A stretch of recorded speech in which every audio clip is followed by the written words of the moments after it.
À toutes et à tous, bonjour, ça sent pas bon, alors là pas du tout bon. Dans le Tchad de Barthélémy Diaz, si on en croit l'As quotidien, le journal au sujet de la destruction de panneaux publicitaires révèle en tout cas qu'il est dans le collimateur de la justice. Pour l'instant, 5 agents de sa mairie sont en garde à vue au commissariat central. Quant à Barthélémy Diaz, l'As quotidien nous livre qu'il a brandi son immunité parlementaire pour probablement échapper au cachot. Actuellement au cachot, le fils du milliardaire Yorobas, ou l'homme qui avait gagné le marché des démolition dans le cadre du projet de désengorgement de Dakar, informe l'As quotidien. Mais ce que retient comme information principale information le quotidien porte essentiellement sur le faux bon de Bart Diaz. Est-ce du mbalar que le fils de tonton Jean-Paul a voulu jouer? En tout cas, la tribune renseigne convoqué à la sûreté urbaine, Barthélémy Diaz se réfugie derrière son immunité. Cependant, ces gorilles, ces gros bras ou encore ces malabars ont été arrêtés, précise la tribune. Restons avec le journal du groupe des médias qui affiche « Y en a marre » et le front bande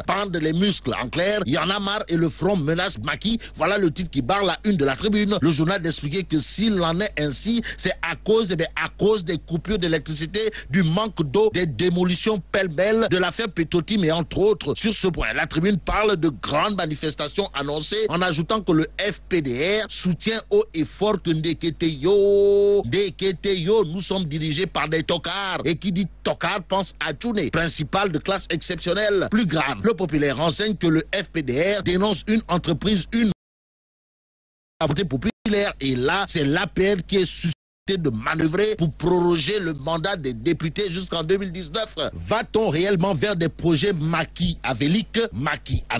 En tout cas, l'opposition est aujourd'hui en guerre, en djihad contre monsieur le ministre de l'Intérieur, écrit le populaire. Réumi Quotidien, pour sa part, semble indiquer que le FBDR s'inscrit dans une logique de deux raka et de Salatou Ala Nabiak Irlas contre monsieur le locataire du ministère de la place Washington. Bon, sur l'organisation des prochaines élections, Réumi Quotidien révèle que l'opposition disqualifie Abdoulaye Daouda Diallo, ce qui d'après Grand Place veut dire que 2 ans avant la présidentielle, ça chauffe déjà. On atteste le contentieux avant l'heure d'après Grand Place. Le journal de noter que Abdoulaye Daouda Diallo dément quoi? Eh bien dément l'information selon laquelle le ministère de l'Intérieur est en train d'établir clandestinement des cartes d'électeurs, précise Grand Place. Place au populaire qui sur l'affaire des heures supplémentaires affiche les révélations de monsieur le ministre des Finances Amadou Ba. Sawai d'expliquer dans le populaire qu'en réalité des réalités, tout le monde percevait des heures supplémentaires, même des agents en congé. Bon, dire que oui, le gouvernement veut supprimer les heures supplémentaires, Amadou Ba dans le populaire dit astafourla, monsieur le ministre des Finances, de repréciser que l'État ne fait que corriger.